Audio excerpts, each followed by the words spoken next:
Joke అండి. వీళ్ళు నా విరోధులు ఎంత కుప్పిగంతులు వేస్తున్నారో చూస్తే నవ్వొస్తుంది నాకు. ప్రబోధరత్నాకరం అనే గ్రంథంలో మొదటి పేజీలో ఓంకారమే క్రీస్తు ఆయను అనే మాట ఉండింది. వీళ్ళు వెళ్ళి అక్కడికి వెళ్ళి లబోదిబో లబలబలాడి పరిగెత్తి లబోదిబోమని, అయ్యా ఆ మాట ఎందుకు రాశారంటే వివేకానందుల వారు అన్నారండి అంటే అన్నాడు. మీరు రాయాలా అవన్నీ? వాడు ఒకడు దొరికాడు ఓఫీరు, అది పట్టుకొని మా తాట తీస్తున్నాడు, అది తీసేయండి ఆ మాట అని గోల చేశారు. ఆ మొదటి పేజీలో ఓంకారమే క్రీస్తు ఆయన అనే మాట ఒక్కటి ఎడిట్ చేసి తీసేశారు. ఇప్పుడు చూపించమనండి ఎక్కడుంది ఓంకారం అని? అసలు లేనే లేదు అంటున్నారు. ఓరి తిక్కలోడా, ఆ పేజీ తిప్పేస్తే వెనక ఇప్పుడు నువ్వు రాసిన కొత్త పుస్తకంలో కూడా ఉంది, బ్రహ్మమే క్రీస్తు ఆయను అని.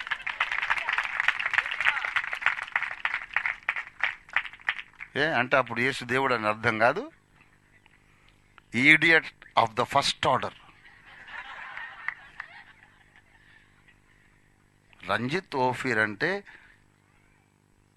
ఆధ్యాత్మిక ప్రపంచంలో విశ్వమేధావి. జాగ్రత్త, నాతో పెట్టుకోవద్దు. నేను అవన్నీ చూసి నా చిన్నప్పుడు 3వ క్లాసులో నేను చదివిన చదువు వాడిప్పుడు చెప్తున్నాడు నాకు. మీరు ఎన్ని కుప్పిగంతులు వేసినా హనుమంతుడు ముందు కుప్పిగంతులు వేసినట్టే. పురాణాల ప్రకారం హనుమంతుడేమో యోజనాలే దూకేస్తాడట, సముద్రాలు దాటేస్తాడట. ఆయన ముందుకు ఒకడు వెళ్ళి నేను కూడా దూకుతా చూడు ఇదిగో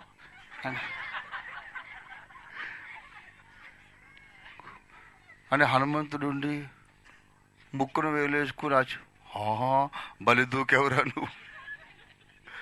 అలా ఉంటుంది నాతో వాదిస్తే.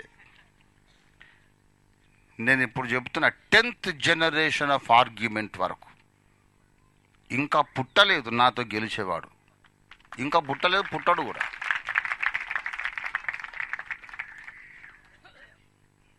ఒకవేళ ఇప్పుడు నేను చెప్పాను కదా, మొదటి పేజీలో ఓంకారం అనే మాట తీసేసి ఓఫీర్ గారు అబద్ధం చెప్పేటంటే సంకలు గుద్దుకొని తిక్కలోడు, ఆ వెనక పేజీలో బ్రహ్మమే క్రీస్తు అని ఉంది అంటున్నాను కదా, దాన్ని కూడా తీసేస్తే అంతకు మించిన అల్టిమేట్ స్టేట్మెంట్స్ వివేకానందుల వారు చెప్పినవి ఇంకో 12 స్టేట్మెంట్స్ నా దగ్గర ఉన్నాయి.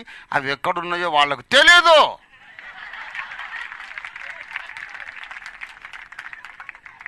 मेरा नाम अद्दंकी रंजित ओफीर है.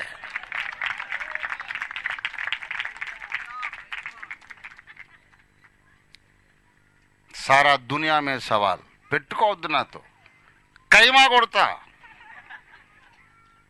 శరీరాన్ని కాదు నీ వాదాన్ని కైమా కొడతా. నీ వాదాన్ని కైమా కొట్టి నీ గుండెపోటు వచ్చినప్పుడు నీకు నూనె రాసి ప్రార్థన చేస్తా.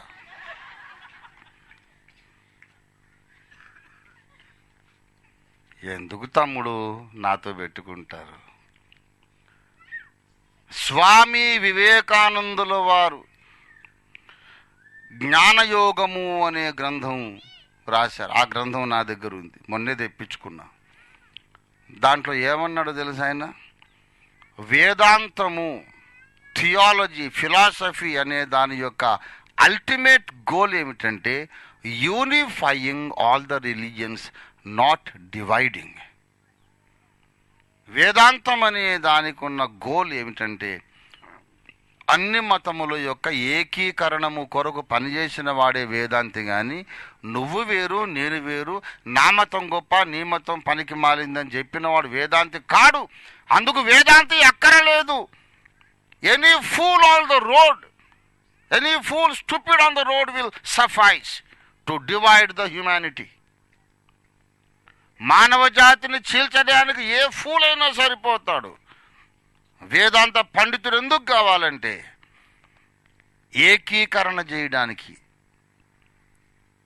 అన్ని మతములలో కామన్ పాయింట్స్ ఏమున్నాయో చూపించి అన్ని సెక్షన్స్ ఆఫ్ ద సొసైటీ, సమాజంలో అన్ని వర్గాలను ఏకీభవింపజేయడానికే వేదాంత పండితుడు కావాలి. కానీ మేము వేరు, నువ్వు వేరు, వేదాలు వేరు, బైబిల్ వేరు, యేసు మతం పనికి మాలింది, హైందవ మతం గొప్పది, హిందూ మతం లాభం లేదు, యేసు మతం గొప్పది అని చెప్పడానికి బజార్లో పోయి ఒక విధవ, ఒక చవట, ఒక నికృష్టుడు, ఒక స్టూపిడ్ సరిపోతాడు. దానికి వేదాంతి అక్కర్లేదు. మత గ్రంథములలో ఉన్న కామన్ పాయింట్ ఏమిటో తీసుకొచ్చి సమాజాన్ని సమైక్యం చేయడానికి వేదాంతి కావాలి అన్నాడు వివేకానందుడు. వీడి ముఖానికి తెలుసు ఆయన రచనలు. వివేకానంద ఎవరు సార్ అనేటట్టున్నాడు వాడు.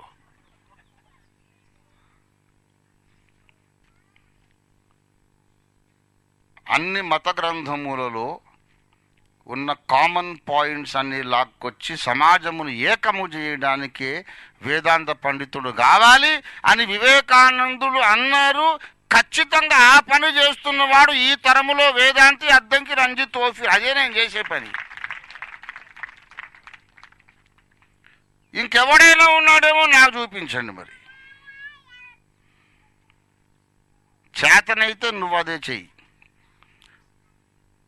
అసలు యేసు అక్కర్లేదండి. బైబిల్లో ఉన్న ఏ మాట, ఖురాన్లో ఉన్న ఏ మాట, ఉపనిషత్తులో ఉన్న ఏ మాట, గీతలో ఉన్న ఏ మాట, వేదములో ఉన్న ఏ మాట ప్రకారము యేసు అక్కర్లేదండి, మనకు బోసు చాలు అని ఏదో ఒకటి కొత్త దేవుణ్ణి ఏదైనా నువ్వు చూపిస్తా చూపించు. యేసెందుకు మాకు ఆ బోసులను అమ్ముకుంటాం అంటే ఎంత వెతికినా సార్ అన్ని మతాలు కలిసి ఒక్కడి వైపు చూపించి అంత ఫిగరు ఎవడికి లేదు. మా కర్మగాలి ఆ యేసుకే ఉన్నట్టుంది. మరి అదే కదా పాయింట్. అన్ని మత గ్రంథములు వేలెత్తి ఒకని వైపే చూపిస్తున్నాయి. అన్ని అదుగు అటు అటు అటు అని అన్ని గ్రంథాలు వేలెత్తి చూపిస్తున్నాయి. చూశారు? ఆ సెంట్రల్ స్పాట్లో ఉన్నటువంటి ఆ వ్యక్తిత్వము నజరేయుడైన యేసు. దేవునికి స్తోత్రం కలుగునుగాక. హల్లెలూయా. గనక యేసు జననము క్రైస్తవులందరికీ కలగబోవు మహా సంతోషకరమైన సువర్తమానం కాదు, ప్రజలందరికీ కలగబోవు మహా సంతోషకరమైన సువర్తమానం.